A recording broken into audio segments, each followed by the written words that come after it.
Kana Takabatana Tichakohwaaa. Mute Takabatana.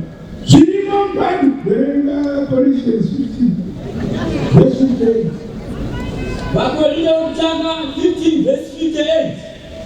Saka hama dzangu dzinodikanwa, miye vakasimba, murege kuzungunuswa. Hallelujah.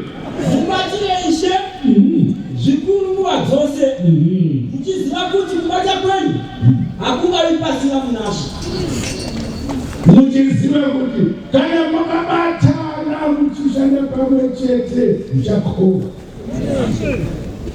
Saka munaogazi tichenge tichienda kusarudzo Takakohwaaa pamaiti pasarudzo.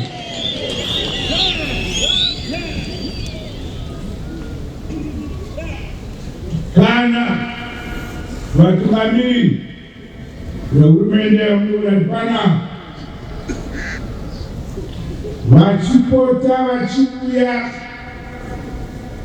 kuungano vakadai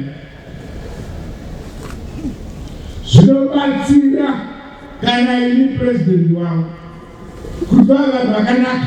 Kunze kwaJehovha hapana chingaitwa.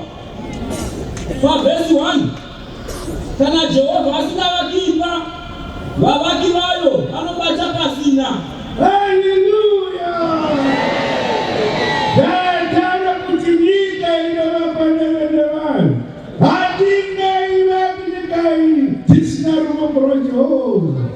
Saka taungana pano kupupura shoko bedii kutoda kuvaka nyika iyi, asi hatikangamwi mukuvaka nyika iyi kwedu tinovaka tina Jehovha. Haleluya!